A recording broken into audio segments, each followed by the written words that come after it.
prometiste que nunca me dejarás. Derramo mi perfume, aunque no te pueda ver. Tú me prometiste que nunca me dejarás. Veo ángeles rodear este lugar.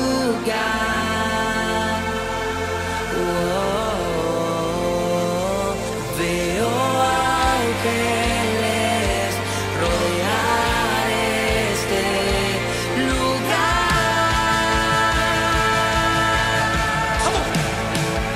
Estoy rodeado, rodeado, rodeado de una gloria que no veo, no veo, no veo. Sin mirarte yo te siento, te siento, te siento y no puedo de ti escapar. Yo estoy rodeado, rodeado, rodeado de una gloria que no veo, no veo, no veo. Sin mirarte yo te siento, te siento, te siento y no puedo de ti escapar. Vamos, ¿cómo dice? Veo ángeles rodear este lugar.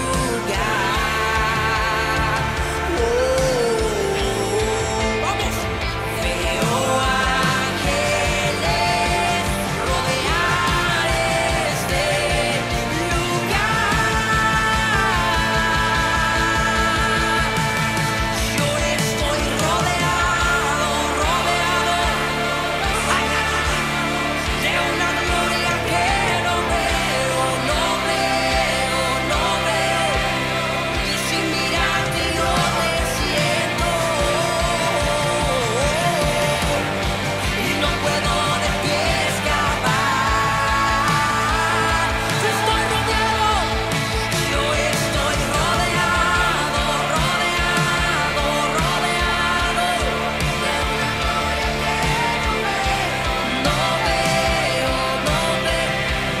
Y sin mirarte yo te siento, te siento, te siento y no puedo de ti escapar.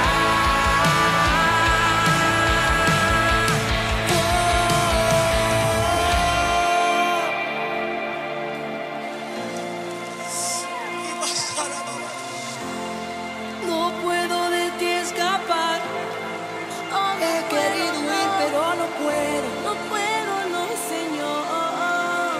Me he alejado de ti, pero no me puedo escapar. Bueno, bienvenidos a Clamor en la noche. Que Dios le bendiga grandemente. Este es el día que ha hecho el Señor. Nos gozamos y nos regozamos en Él mismo. ¿Cómo le fue su día? ¿Cómo le fue su día? ¿Cómo le fue hoy? Recuerde, Romanos 8:28, todas las cosas ayudan a bien a los que aman a Dios. A veces uno comienza el día bien. Y estamos hablando porque seguimos hoy con el tema de la guerra espiritual y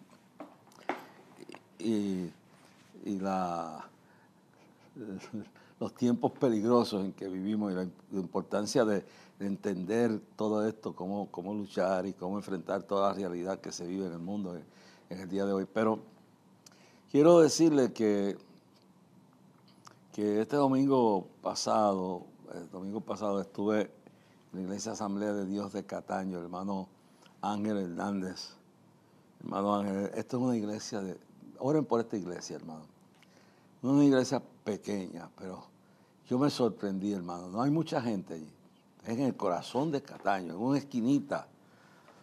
Y son gente tremenda de Dios. Hermano Ángel, hermano Hernández, su iglesia es una iglesia pequeña.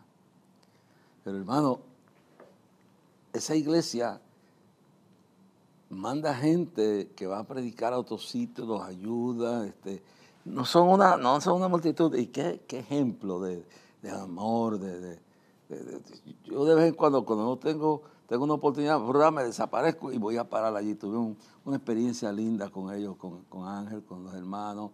Me encontré con el hermano Jorge López, que ellos lo ayudaron a ir a Cuba. El hermano que tiene el programa de radio los domingos, que creo que es yo no me recuerdo la hora, pero creo que es a las 7 de la mañana, 6 o 7 de la mañana por WIAC AM. Y Jorge, pues, estaba allí, vino a darle gracias a esa iglesia pequeña, le ayudaron a ir a Cuba.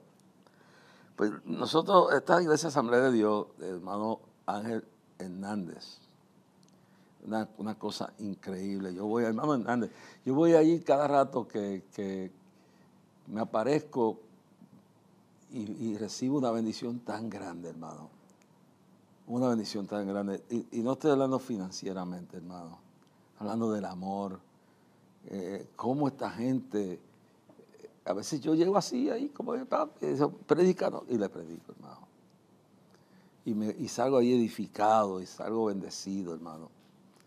Algún día voy a grabar un programa de lo que de allí y lo voy a traer para acá, o lo voy a transmitir por Facebook desde allí. Pero lo que pasa es que yo estoy en casa y por la mañana de domingo siento de Dios que debo ir para allá. Y a veces hago esto, me voy donde menos me espera, me aparezco en una iglesia.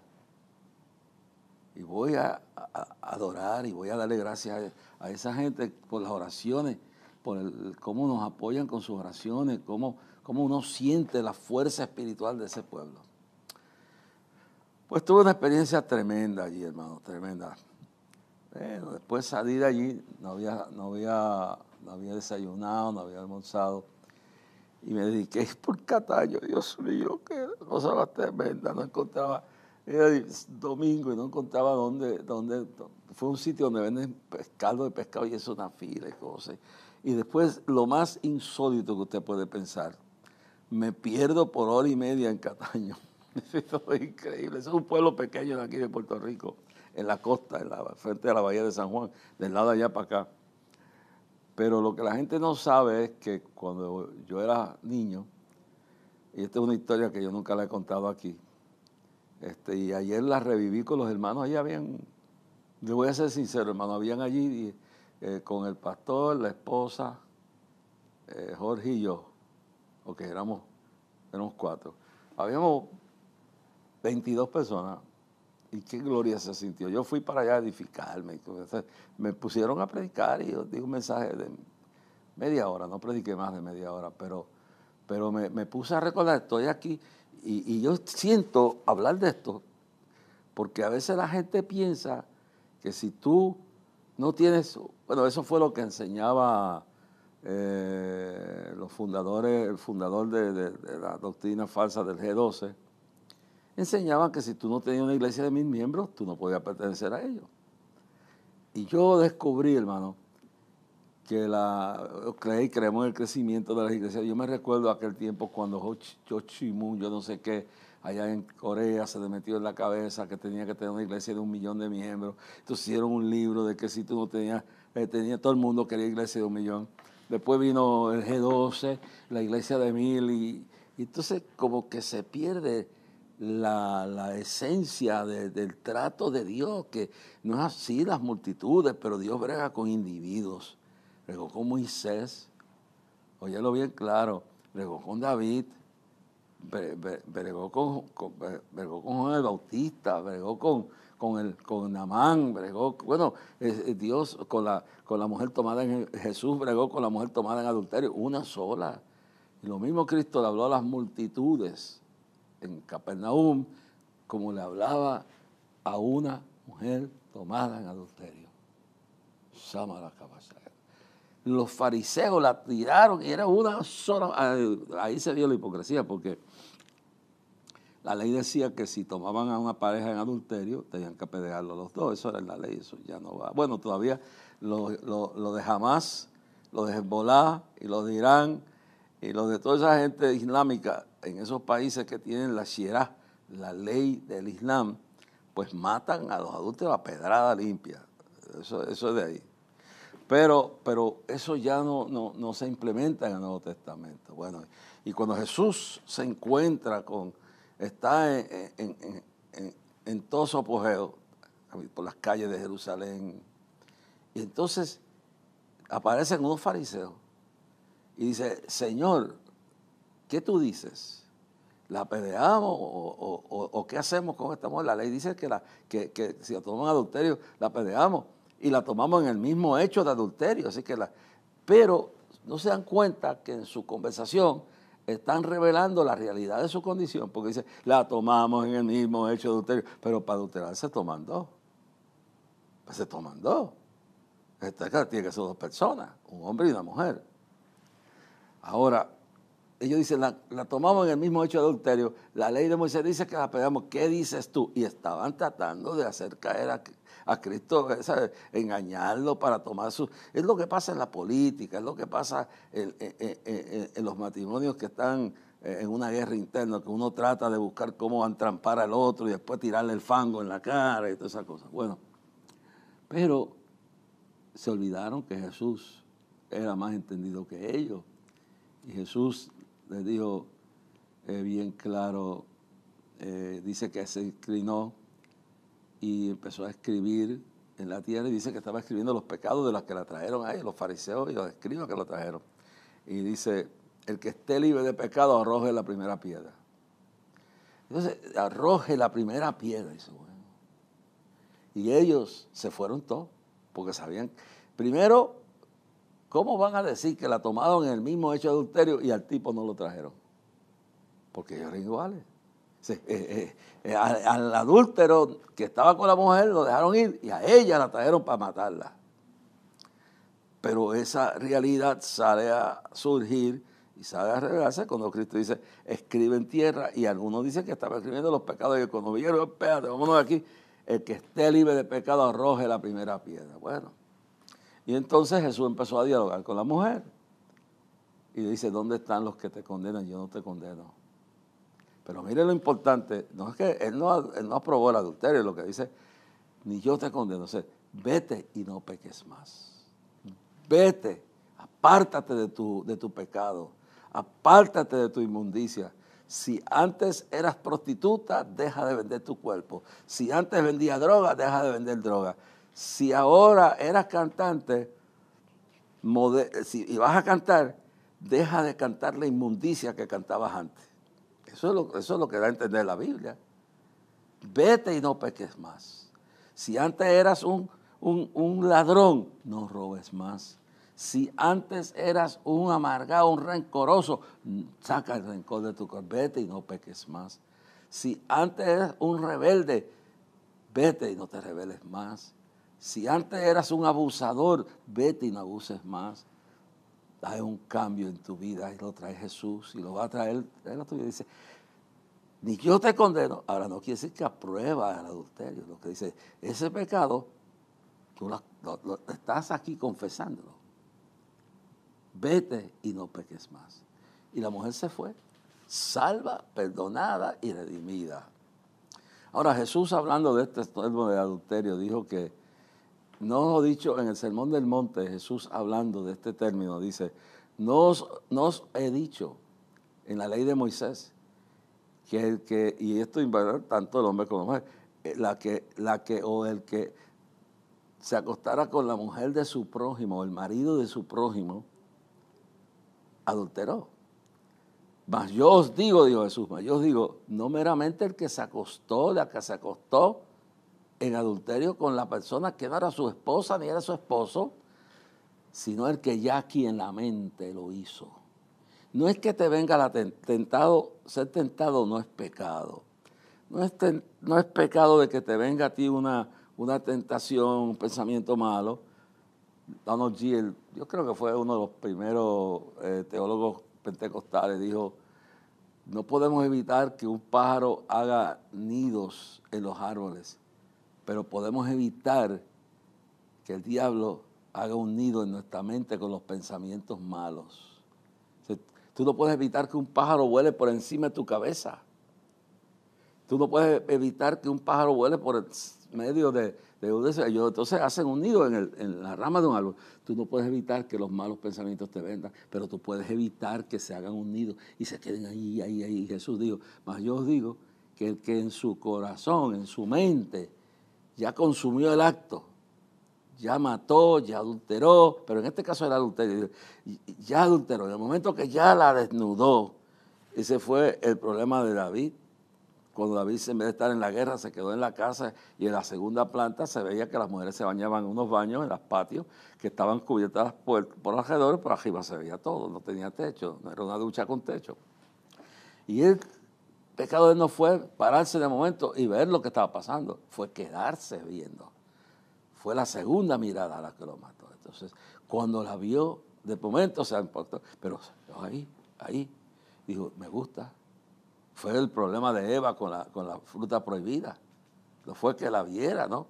Que la vio y la codició. Sí. Y entonces David vio a Bathsheba. Y si se hubiera apartado y si se hubiera ido, como dice Santiago 4:7, someteos pues a Dios, resistid al diablo y de vosotros hubiera resistido a la tentación. No, se quedó y dijo, qué bonita está. Esa mujer la quiero. Y la mandó a buscar. Pero ¿dónde empezó todo? Aquí. Y Cristo dijo, en la ley de Moisés fue dicho así, que el que se acostara con la mujer o el marido, digo, al decir el hombre era con la mujer, es lo mismo. El que se acostara o la que se acostara con quien no es su esposo, ya adulteró en su mente, aquí en su pensamiento. Ahora, si vio y sintió el atractivo, pero resistió, someteo pues a Dios, resistid al diablo y de vosotros y resistió, y ahí no hay problema. Y ahí no hay problema. Pero el problema no está en eso. Es cuando la persona insiste en la segunda mirada. En la primera vio y se echó por un lado. Pero si en la segunda no se echó por un lado y tiró la segunda mirada y se quedó ahí pegado. Que está tremenda. Y empezó a codiciar, empezó su mente, ya había adulterado. Pero entonces fue y la buscó y la trajo a decir, pero yo os digo, el que en su mente ya se acostó con ella, la deseó, o él, lo que fuera. Y entonces, eso es lo que no entiende la gente, hermano. Es una lucha espiritual. Someteos pues a Dios, resistid al diablo y de vosotros él huirá. Es importante todo esto que estamos hablando, es increíble porque estamos viviendo en un tiempo peligroso. Y lo dice, por eso es la pornografía, el efecto de la pornografía es nocivo, la prostitución y la continuación de promover lo malo como bueno, cuando ya la mente lo traga y ya lo ve como nada, ya su conciencia se va cauterizando. Y es bueno que se entienda esto, mi hermano, que el diablo anda con el león rugiente buscando a quien devorar. Primera de Pedro 5:8. Y por eso dice en 2 de Corintios 4:4, el Dios de este siglo ha cegado los entendimientos de los incrédulos para que no crean y no les resplandezca la luz del Evangelio. O 2 de Corintios 2:11, para que Satanás no gane ventaja alguno de vosotros, pues no ignoramos sus maquinaciones. Vivimos en tiempos peligrosos. La guerra final ha comenzado, la batalla final ha comenzado. Y yo creo que ese libro que Dios me inspiró en la década del 90, la batalla final, usted lo puede conseguir por Amazon. Y se escribió, bueno, ya van 24, 23 años y medio. Estamos hablando del 97. Por ahí está la portada, lo puede conseguir en Amazon, la batalla final. Esperando que ayúdenme a orar para escribirse las memorias, aunque sea. Pues lo puede conseguir por Amazon. Pero ese libro abre el camino para esta guerra espiritual que estamos viviendo. Para esta época en el cual se está llamando a lo bueno malo y a lo malo bueno. Donde hay una seducción demoníaca de destruir vidas, de destruir hogares. Y bien claro, Jesús bregó. Y lo que quería decir era que estamos hablando de ese tema, pero el tema que quería tratar y estaba tratando, y quiero volver a eso, era que Jesús bregó con los individuos. Bregó con la mujer samaritana, era una. Bregó con Zaqueo, un político corrupto, era uno. Bregó con la mujer tomada en adulterio, que era uno. No, bregó con María Magdalena, que era una. Bregó con el leproso, oído bien, bregó con el leproso y era uno. Bregó, escuche bien, bregó con Bartimeo el ciego y era uno. Entonces, Dios no interesa las multitudes, pero le interesan los individuos. Entonces, yo voy a esta iglesia que tenía 18 personas, más el pastor, la esposa, Jorge López y yo, 22 personas, de los cuales 18 eran de la iglesia, el pastor y su esposa además, pues, pero en realidad los que había eran 18 personas, más el pastor y su esposa y el visitante y yo. Somos 22. Entonces, durante el tiempo de la doctrina de Castellano, de la doctrina del G12, la doctrina falsa del G12, pues nadie sabe dónde sacó esto de que para tú pertenecer al grupo de los 1000, tú tenías que tener una iglesia de 1000. Y eso contradice el trato de Dios con el individuo. Yo he mencionado ahí un Cristo bregando con Zaqueo, uno. Un Cristo bregando con la prostituta María Magdalena. O otra vez bregando con la mujer tomada en pecado, el leproso, el paralítico que trae. O sea, y él le interesaban las multitudes, pero trataba con el individuo. Y no son las masas las que componen el propósito de Dios, es todo, porque en su omnisciencia, en su omnipotencia, en su omnipresencia, en su sabiduría, en todo su amor, Él te conoce a ti, te trata a ti, de tú a tú. Entonces, en el propósito de Dios, es lo más importante que se convierta las almas. Pero yo quiero decirle que es una mentira del diablo. Lo que haya dicho César Castellano, que para tú ser victorioso y pertenecer al grupo de los élites, tenías que tener una iglesia de 1000 personas y hasta que no llegara a eso, pues no era capacitado. Y luego el asunto de estas personas que creen que el éxito reside únicamente en tener mega iglesias. Yo no estoy en contra de la mega iglesia, creo que hay algo bueno, pero lo de Corea se fue de la mano. Y lo terrible fue que llegó un momento que aquello, aunque existe todavía, pero primero yo estudié eso y el Señor me dijo, pues ¿qué más puede ser? La iglesia se propuso que iba a tener 1 millón de personas. El diablo se inventó una treta, una forma para detener el verdadero crecimiento, porque el verdadero crecimiento de la iglesia no está en hacer una iglesia de 1 millón, que son células por todos lados, que por el sistema comunista y por el sistema que había en esos sitios y políticos, pues era esencial crear células, y las células no son malas. Pero si usted va a crear una iglesia de 1 millón, con un montón de iglesitas que vengan al centro como si fuera una rueda y van todos juntos a eso, el verdadero crecimiento de la iglesia no es ese. El verdadero crecimiento es cuando la iglesia crece 100, 200, 500, 1000, lo que sea, pero de allí salen pastores. Es lo que ha pasado con el movimiento Sana de la Asamblea de Dios en Panamá con Edwin Álvarez y su esposa, que ya estaban comenzando, y yo llego a la campaña a Panamá cuando están comenzando con una iglesia, con poca gente, sin paredes, en el centro más pobre de la capital, Caledonia. Y Edwin capta la visión, y usó la celo, y usó esto, pero esa iglesia Osana sí tiene miles de miembros, pero de ahí han salido cientos de iglesias, y ese es el crecimiento de la iglesia. Mientras esa iglesia captó la visión, pues hacía que cuando el grupo crecía, nombraban un pastor.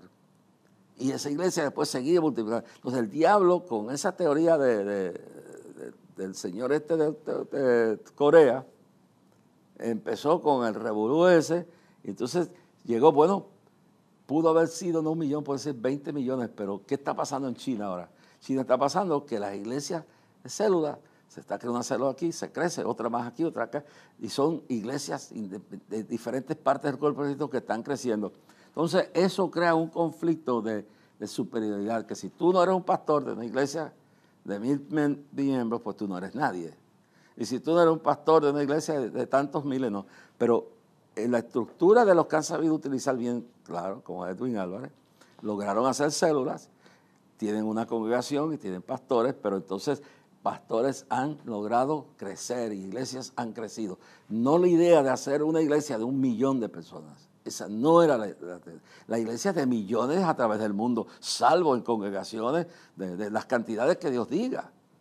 Y ese era el propósito del crecimiento, no era que se creciera una super iglesia. Eso, porque si tú, mira la debilidad de eso, si tú coges y derrubas la estructura moral de los líderes de ahí, tú coges esos millones y los esparzas, se pierde todo, porque el poder está concentrado en un grupo pequeño. Hay que desenmascarar las maneras del diablo de engañar a la iglesia. Entonces, ¿por qué digo esto? Porque es un pastor como el hermano Ángel, que tiene una iglesia, que tenían una iglesia más grande, el gobierno, una gente ahí en Cataño, le quitaron las propiedades que tenían porque no se la quisieron, era una cosa demoníaca. Pero ¿qué pasa? Dios entonces los llevó a un rinconcito de Cataño, donde hay tanta necesidad, y esa iglesia está allí como un padre. Y a su tiempo, Dios le dará el terreno, tendrán una iglesia más grande, pero el proceso es que Dios llama al pastorado, no puede pensar en ser pastor de 1.000.000 y de miles si no tiene el corazón para pastorear una persona a la vez. Yo creo que entienda bien claro eso. Y yo veo eso porque yo lo vi y me da tristeza cuando la gente cree, el diablo le mienta, que porque le miente, porque tú no tienes iglesia de 500, de 1.000, de 10.000, tú tienes la iglesia, claro, si es por una iglesia es otra cosa, pero tú tienes, ¿y qué tú haces si tú vas a una montaña donde lo que hay son 1.000 personas y se convierte en 500? No puedes pedir más que eso. Así que la esencia está en la voluntad, qué es lo que Dios quiere para tu vida. Hay gente que Dios los pone a escribir, hay gente que Dios los pone a cantar, hay gente que Dios los pone a orar. Hay gente que Dios los manda a hablar de sitio en sitio. Y hay gente que Dios los pone a hablar de multitudes. Y hay gente que Dios les da iglesia de multitudes y las saben crecer y las saben orientar y saben moverlas. Pero no todo el mundo puede hacer eso. Porque se vuelven paralizados, inefectivos. Y yo le voy a dar este ejemplo. ¿Qué usted hace si usted estuviera, como yo estuve en la guerra del Salvador, en 1980? Y oiga esto. Se dio una campaña de miles y miles y miles, y el 30 de noviembre de 1980 fue un día de victoria. Miles, y todo lo que Dios hizo, y un día le voy a hablar de todo lo que Dios hizo en El Salvador, pero no voy a hablar de eso en esta noche. Voy a hablarle de que cuando salí de allí, eso fue en el 80, en el 81 vine a Clamor y después volví a Santa Ana y esto, pero volví a Clamor y dije en el 81, voy a llevar una ayuda humanitaria a El Salvador. Llevamos cientos de miles de dólares en ayuda en 1983. Cuando llegamos, me recuerdo que estaba Jorge Ginestre, José Pepo, que era el camarógrafo, y yo, y llegamos los tres, todos los containers de 500.000 de cooperación. Estoy hablando, el valor era, al día de hoy eran varios millones de dólares, pero le estoy hablando, 50.000 libras de arroz, más todo lo demás en 6 furgones, todo eso se mandó para El Salvador. Yo llegué a sacar todo eso, usamos el almacén del auditorio del Seminario de Asamblea de Dios, luego hicimos un convoy con toda esa ayuda humanitaria, no voy a hacer todo lo operativo, fuimos hasta la frontera de Guatemala, pero entonces seguimos para donde estaba la guerra, por San Francisco Gotero, llegamos a la provincia, al departamento de San Miguel, llegamos a San Miguel, alquilé 3 aviones, avionetas de un motor, y los 3 avionetas íbamos hacia 1.000 pies de altura, y debajo usted veía la caravana, el convoy de comida, y veíamos nosotros los guerrillas peleando con el ejército, todo el convoy por millas atrás atrasado, y nosotros arriba, más de 1.000 pies, para que no nos bajaran a tiro. Entonces vamos por ahí, y entonces llegamos a San Miguel, encontramos que el único hotel decente que quedaba pues ya no existía, porque San Miguel quedaba cerca de San Francisco Gotera y de Santa Rosa de Lima, donde era la batalla más tremenda, siendo la frontera de Honduras, y otra parte, San Francisco Gotera. Y eso está en YouTube, puedes ver alguno de eso. Entonces, no todo, pero puedes ver la parte que estamos dándole comida a la gente. Bueno, entonces llegamos allí y alquilamos un motel. Era lo único que quedaba. Para los que llegaron en la caravana, en el convoy, todo, 10 cuartos. 10 cuartos. Yo tuve uno para mí solo y 10 cuartos para dividirlo entre todos los que estaban allí. La noche antes había un piano en el motel. Era lo mejorcito que quedaba de la guerra allí. Y entonces empezamos a cantar himnos. Jorge Gineste, que toca piano, empezó a tocar el piano y empezamos a cantar cuando ya se pasa lista, porque el camarógrafo estaba muerto del miedo y se iba a casar y pensaba que no iba a regresar para casarse. Estaba muriendo como mosca la gente en plena guerra. Entonces, esa noche cantamos, nos encomendamos a Dios, por si acaso subiendo a Morazán, donde estaba la guerra fuerte, moríamos cualquiera de nosotros.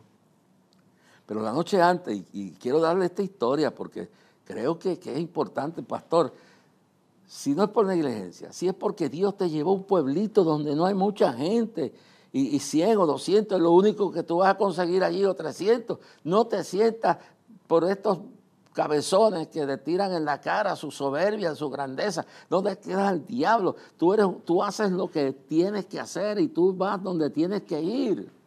Entonces, se reúne, estaba el comité ejecutivo de la Asamblea de Dios, faltaba el presidente, pero conmigo andaba todo el comité menos el presidente, porque por razones de seguridad no lo dejaron venir, porque y él me decían, Racky, si nos matan, se quedó, por eso dejamos al presidente solo.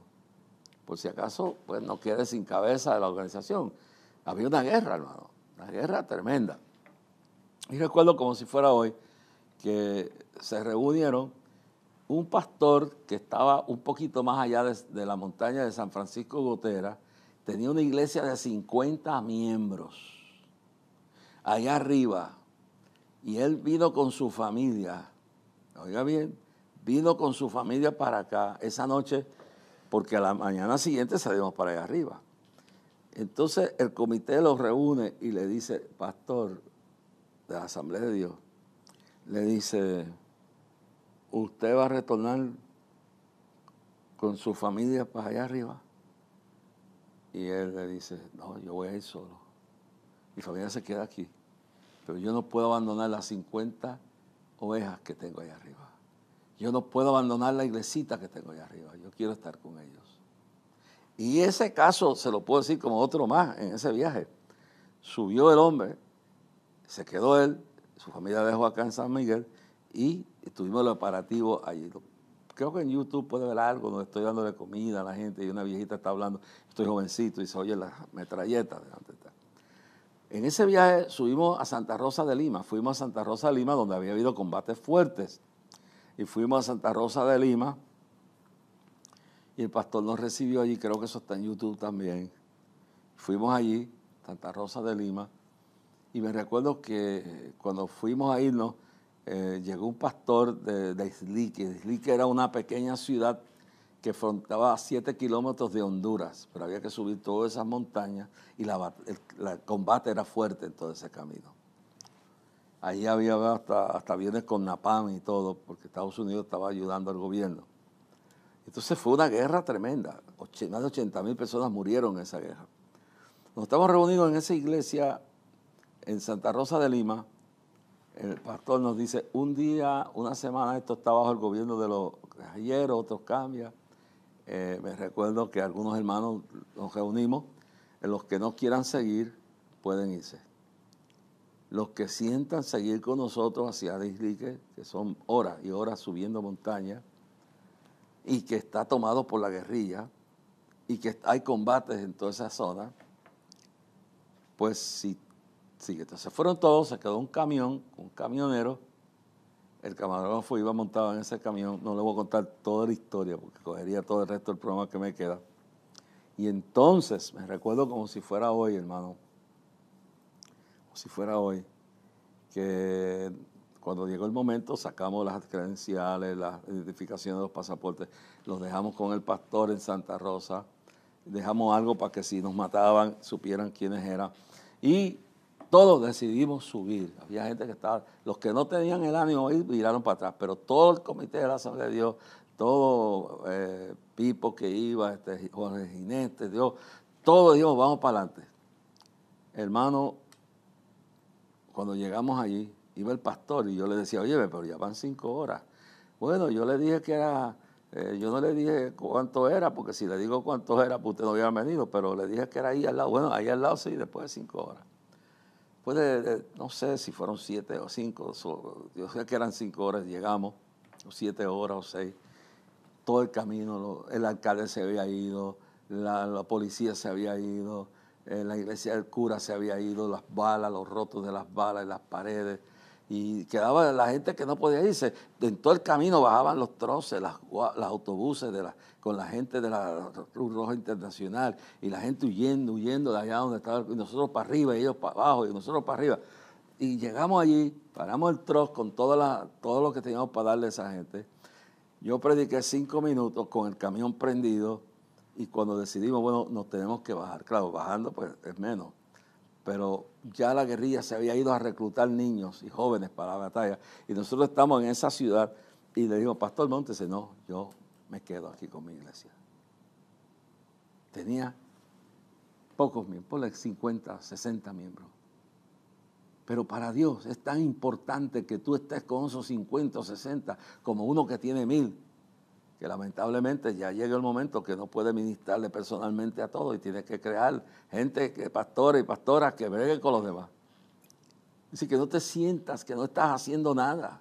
Esos dos pastores estuvieron dispuestos a dar su vida por 50 o 60 personas que estaban en ese medio de esa guerra y no decidieron no abandonarlo. Tú no puedes abandonar ese grupo que tienes. Y Dios buscará el crecimiento a su tiempo. Así que hay que acabar con esa decadencia, ese ataque de grandeza que alguna gente tiene. No es nada malo tener una iglesia con miles, pero conlleva una táctica, una estrategia. Ya no es lo mismo.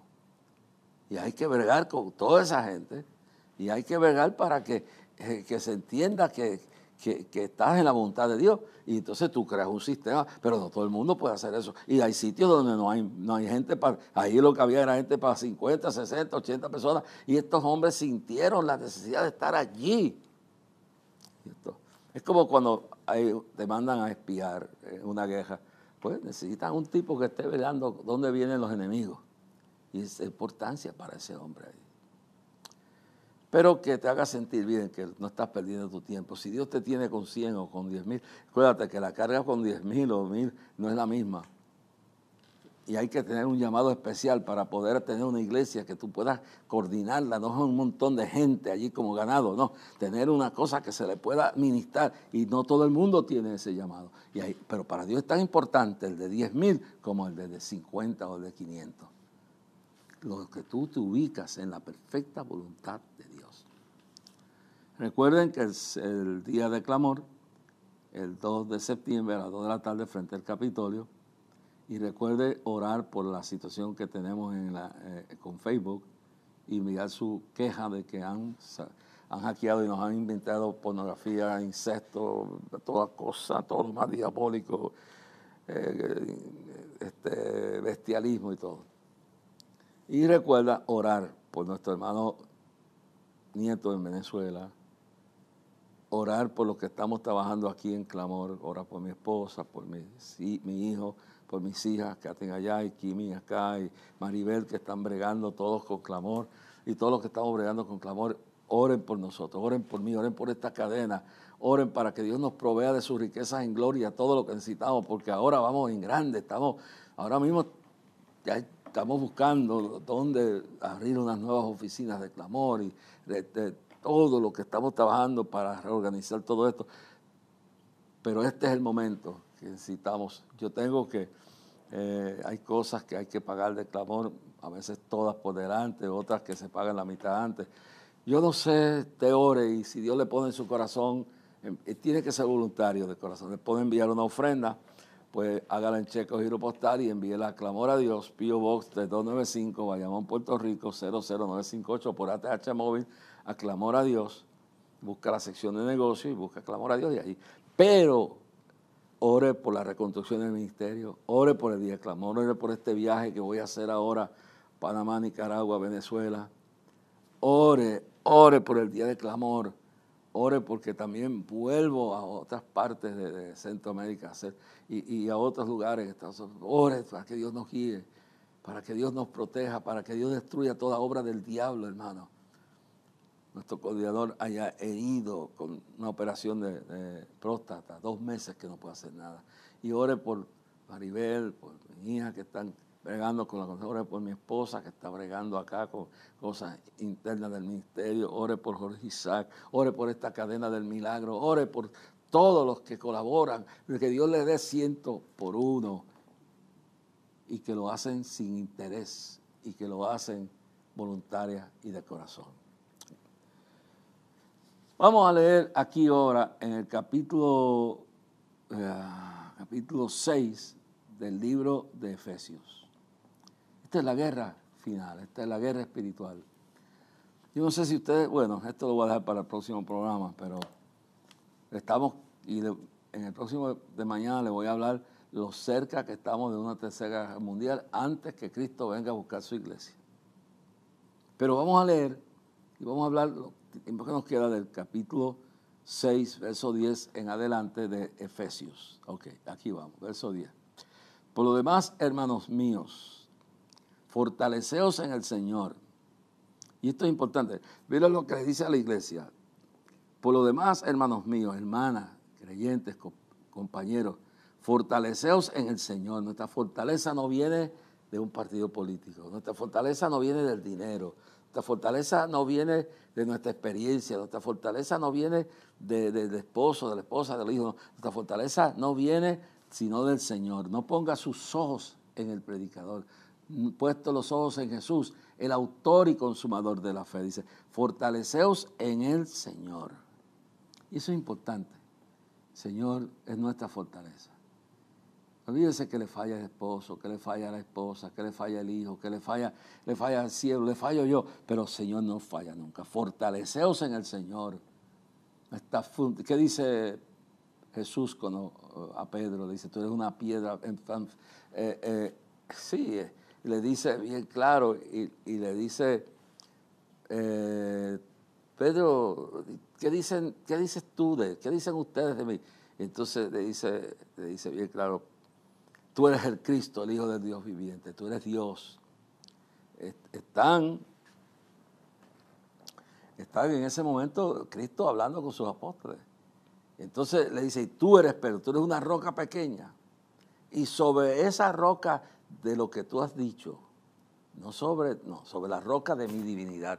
Tú has dicho que yo soy el Cristo, el Hijo del Dios viviente. Yo soy omnipotente, soy omnipresente, soy omnisciente, soy Dios. Y sobre la realidad, pues se fortaleció en el Señor, porque el diácono, el pastor, el presidente del concilio, el amigo, la esposa son carne, son débiles. Pero Cristo es fortaleza en el Señor. Y en esta ocasión, Jesús le dice, y tú eres Petros, tú eres una piedra pequeña, pero sobre la verdad, la roca de mi divinidad, la roca de mi eternidad, la roca de mi poder, de mi sabiduría, edificaré la iglesia y las puertas del infierno no prevalecerán. Entonces le dice a Pedro, la iglesia estará fortalecida, no en ti, sino en mí, no en el pastor, no en el conciliar, no en el predicador, en Cristo Jesús. Fortaleceos en el Señor. Y vendrán las tormentas, y vendrá lo que sea, y vendrán los vientos y soplarán, mas tú serás vencedor. Y después en la parte final del versículo, y en el poder de su fuerza. No es con ejército ni con fuerza, sino con mi espíritu, ha dicho Jehová de los ejércitos. En la fortaleza, en el poder de su fuerza. Y luego, ¿qué dice esto? Que no es en el poder de las armas, no en el poder de los políticos, de la influencia, ni en el poder tuyo. Tú tratas de ser, no, en el poder de su fuerza. No temas en el problema que tienes. Fortaleceos en el Señor y en el poder de su fuerza. No temas al infierno que se ha presentado en tu hogar, que se ha presentado en el trabajo, en la iglesia. Tú fortalécete en el Señor y en el poder que Él tiene para derribar fortalezas. Y recuerde bien, bien claro, que Él dice bien claro, y edificaré mi iglesia sobre esta roca.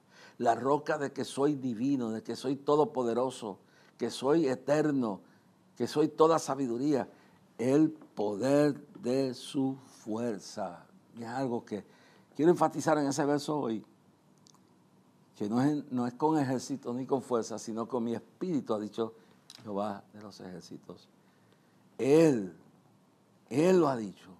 Y hay que entender esto cuando ahora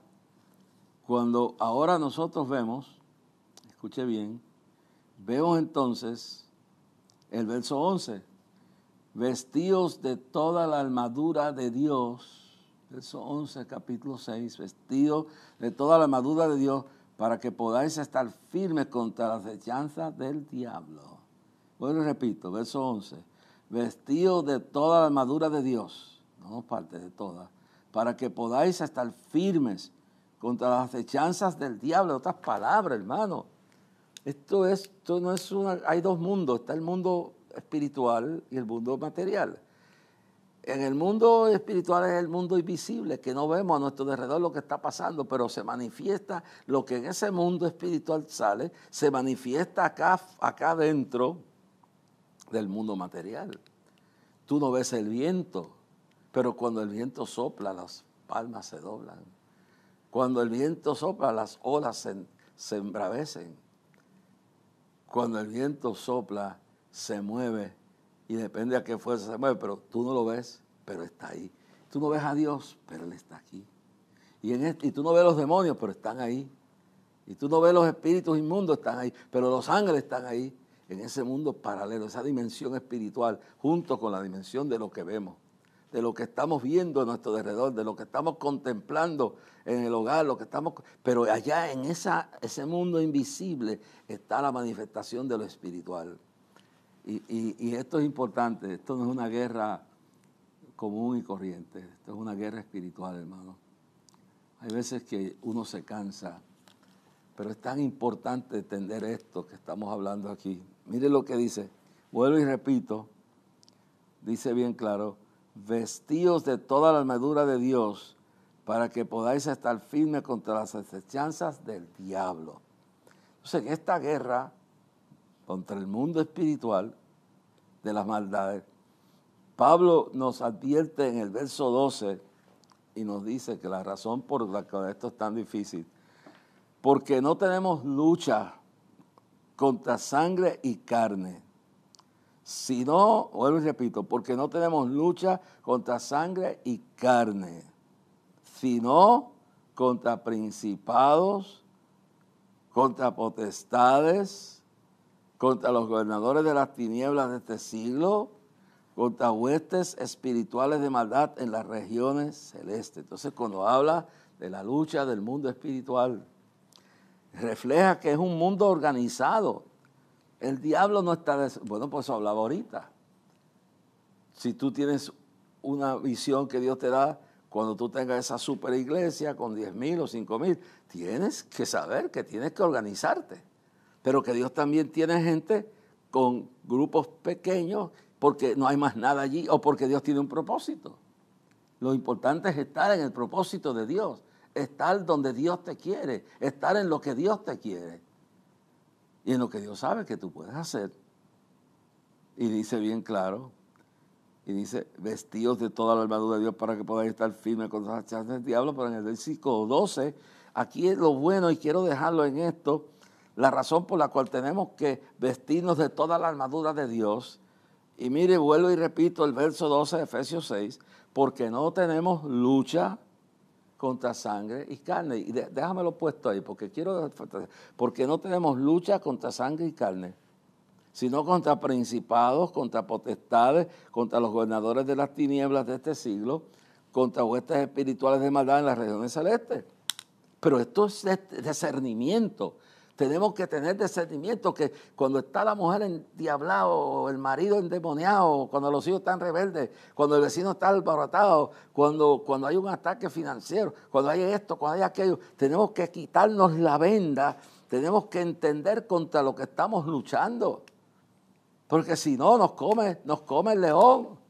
Tenemos que tener discernimiento cuando venga la mujer como una leona, cuando venga el marido como un animal, cuando vengan los hijos todos endemoniados y están rebeldes y están... Entiéndate que no estás peleando contra tu mujer, no estás peleando contra tu marido, no estás peleando contra tus hijos, no estás peleando contra el líder de la pandilla, no estás peleando contra tus hijos, no estás peleando contra el vecino, no estás peleando contra... Estás luchando en el ambiente espiritual, detrás de esa persona, detrás de ese problema, detrás de ese dardo de fuego hay alguien demoníaco, hay un demonio, hay un plan satánico, hay algo que quiere bregar para destruirte, para echarte al mundo, para inutilizarte, volverte una porquería. Pero abre tus ojos,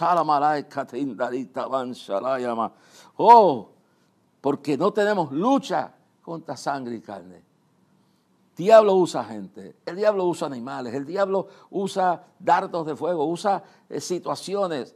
Hasta la misma naturaleza la puede revolcar, sino contra principados, contra potestades, contra gobernadores de las tinieblas de este siglo, contra huestes espirituales de maldad en las regiones celestes. El diablo está organizado. Qué difícil es a veces. Cuando es alguien que uno quiere, cuando es alguien que uno ha confiado. Cuando tú eres pastor y viene el que más tú creas y te divide la iglesia. Awesome.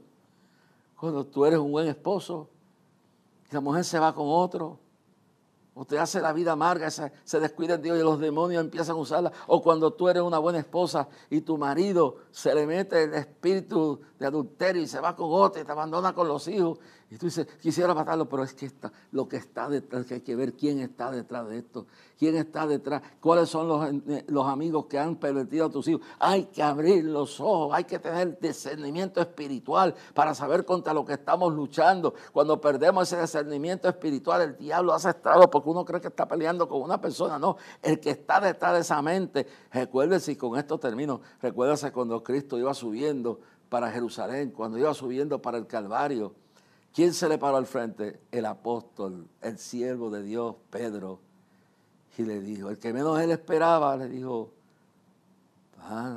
amado, no vayas allá porque de cierto morirás.